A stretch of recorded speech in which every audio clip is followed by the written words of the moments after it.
Why does someone go from the world of finance, specifically managing a very successful hedge fund, into the world of healthcare? What motivates you to want to truly make a difference?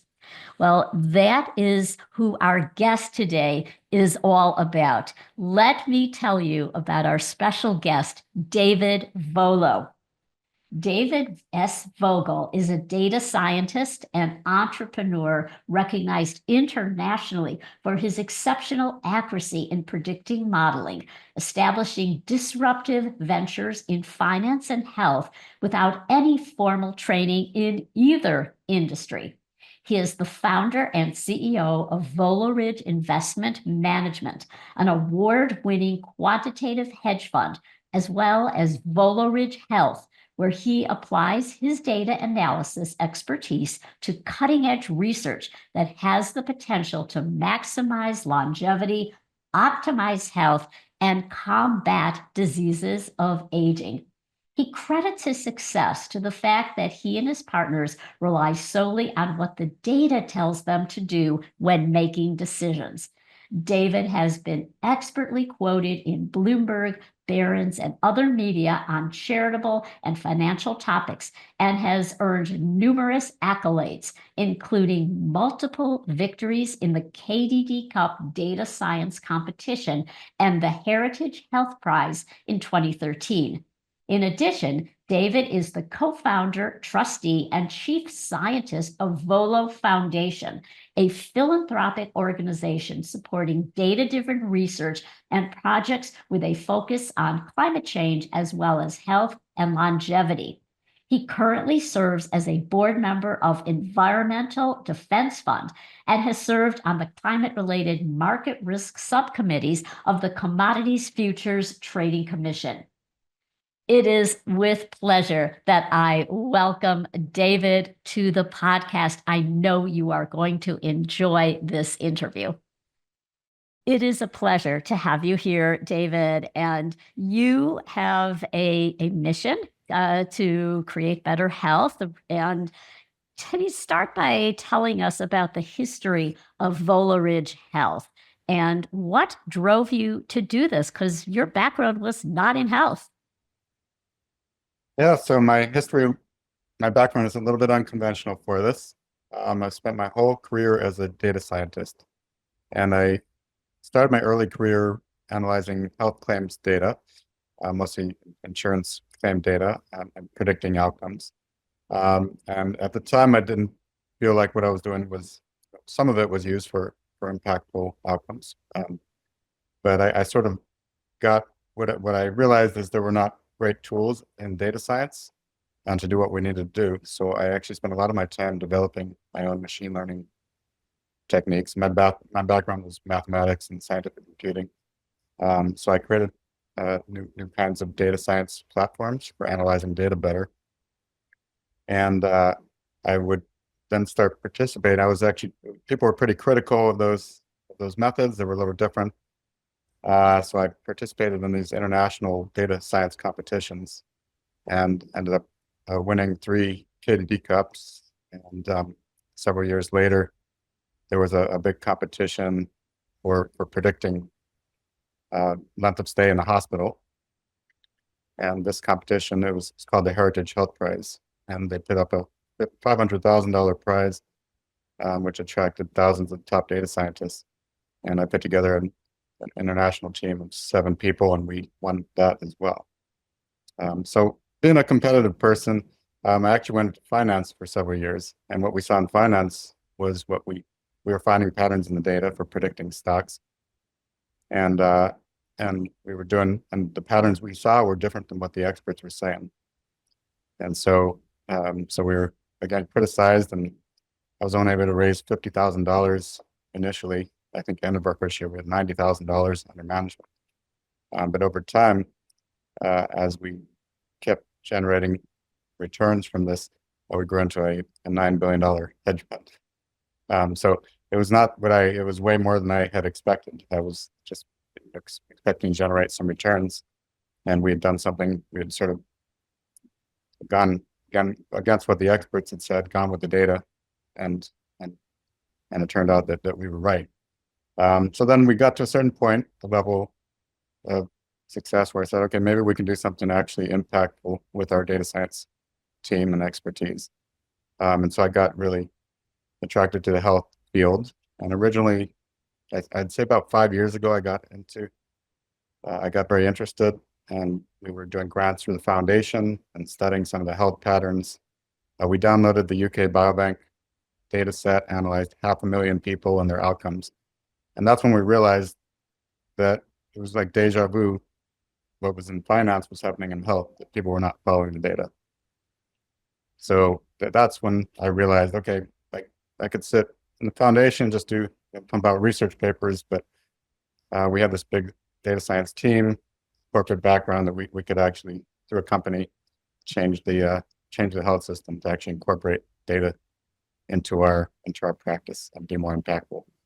And again, people have been saying for years that, okay, we need preventative.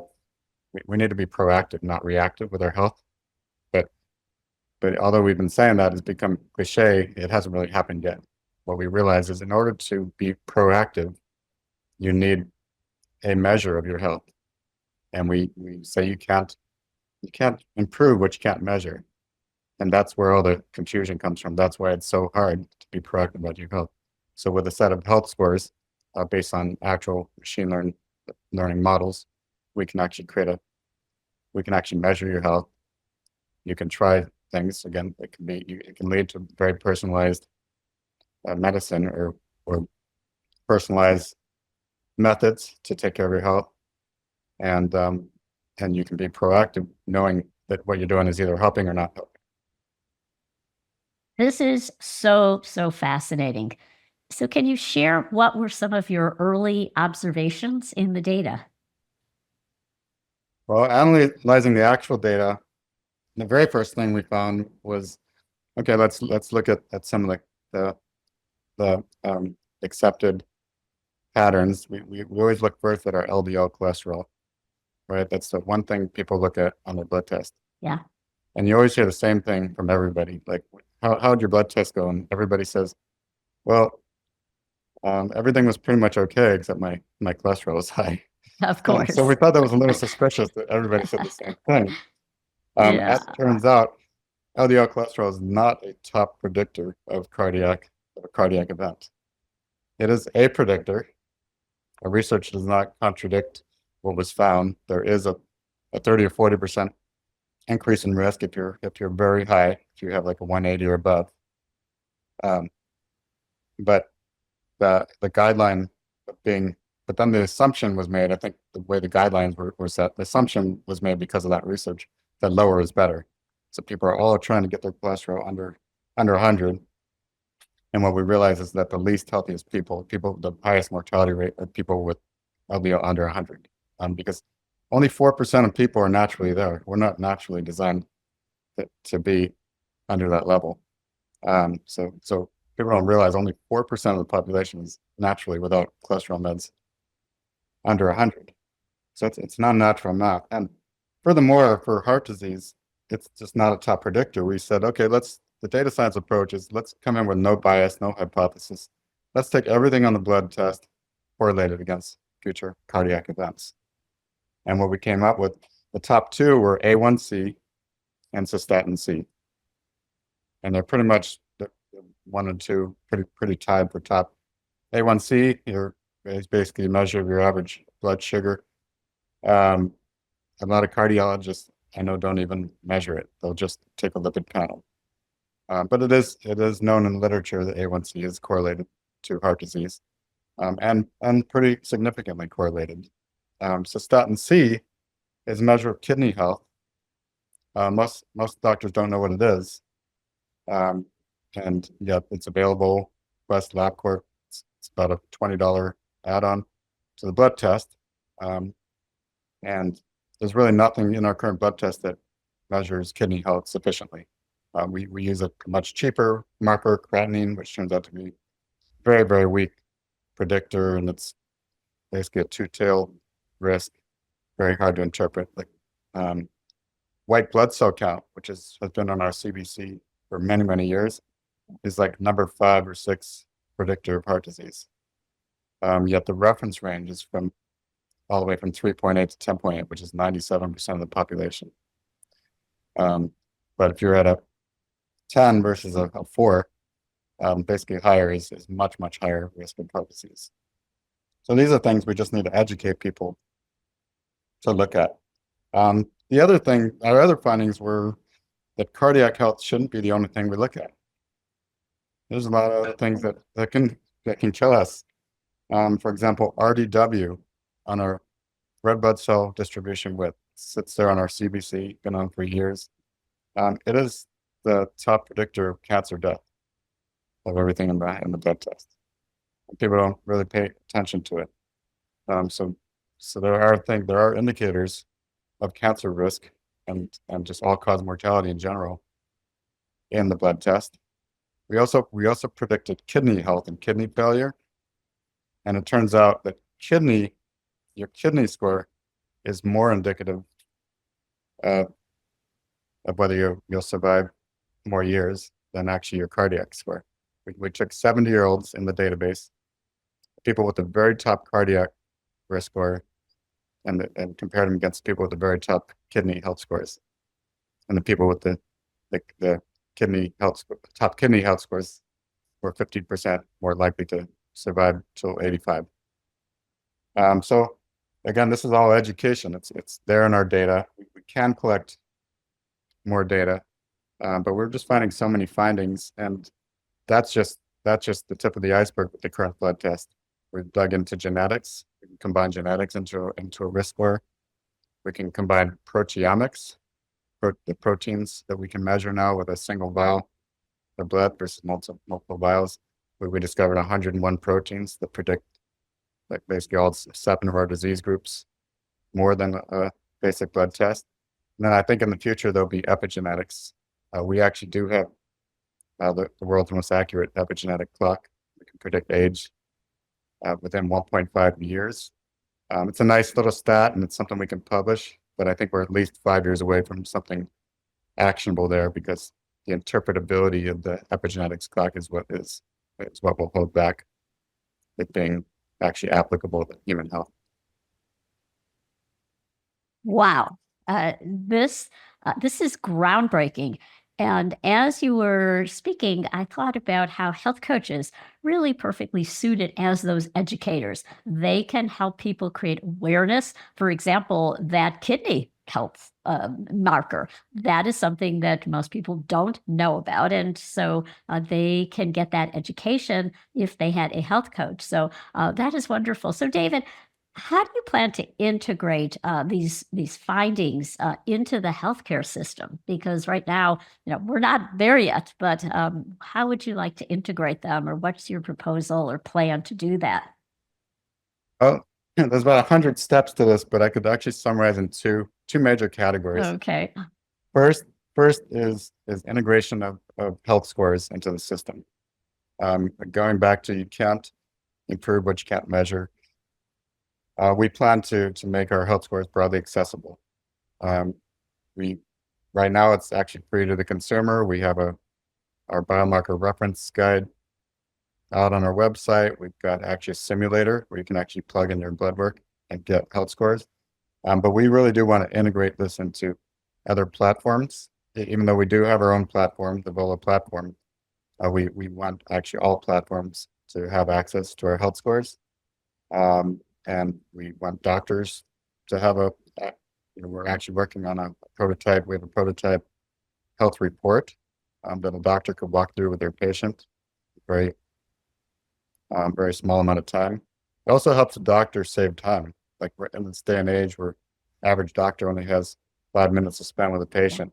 It takes 30 seconds to actually, if you have the right report, it takes 30 seconds to identify the areas where a person can work and be proactive. If you have these scores, you know what scores is lacking the most, and you have the influencers of that score right there on the report.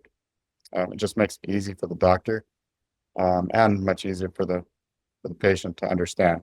Really, we want to empower the patients. We want them to not be in this situation where one doctor says to do one thing and another doctor says to do one thing.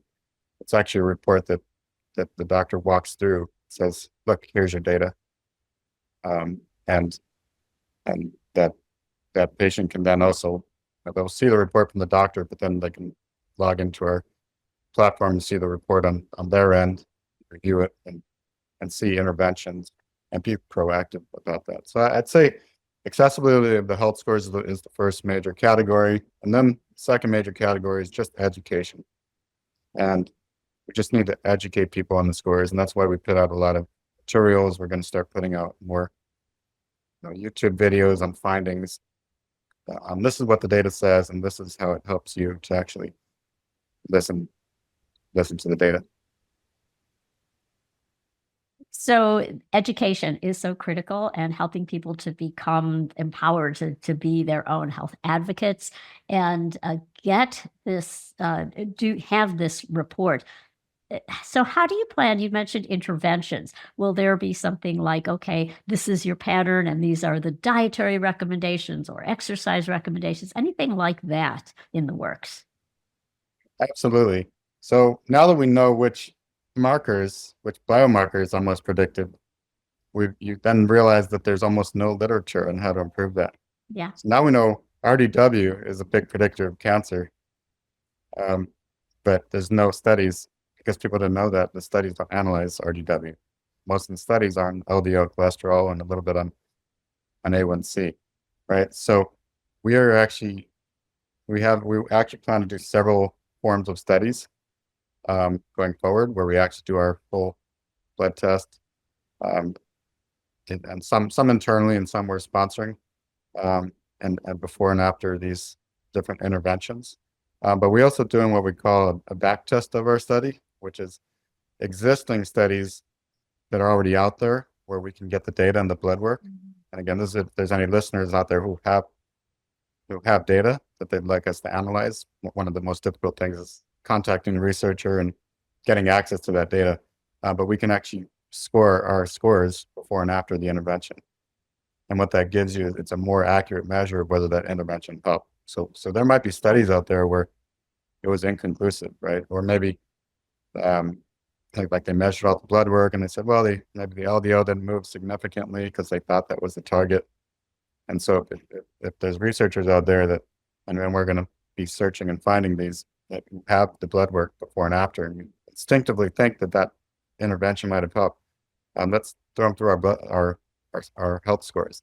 And again, we get scores before and after of 7 different diseases. So we're talking heart disease, diabetes,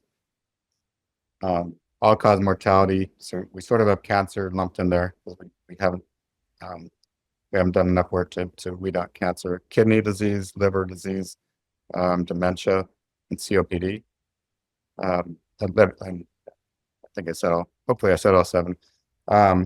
And we'll know based on the scores before and after if any or multiple of those disease risk scores have improved.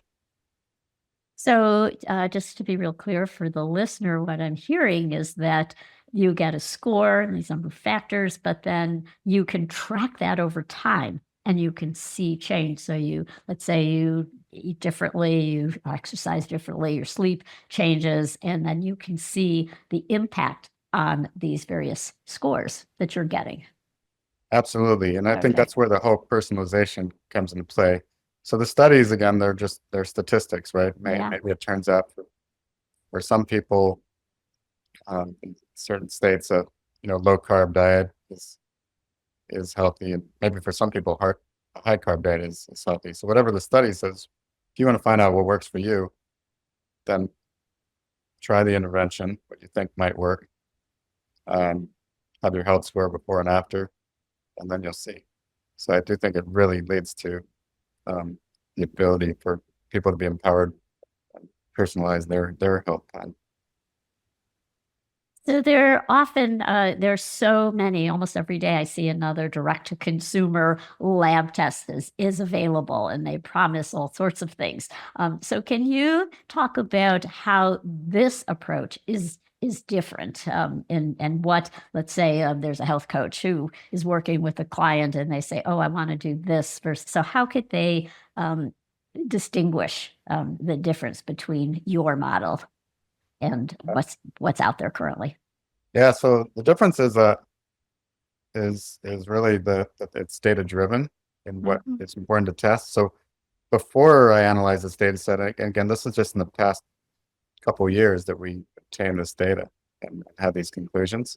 So, and for the 3 years before that, I was very into health. So I was trying all these fancy tests, and they were expensive. I get all the APOB and all these lipid particle sizes and fancy stuff like that, and spend $1,000 on a test. And none of those tests measured cystatin C. They were all just trying to compete with each other and be the fancier sounding test. And so you could look at it as just another blood test, but it is actually driven by the data. Like we're willing to say, okay, we're not necessarily doing what everybody else is doing, and we're not measuring all those other fancy biomarkers, but we sort of have a top 10 for every disease, design our blood test around that. And that's what we recommend doing. And again, we don't have the logistics to do everybody's blood test.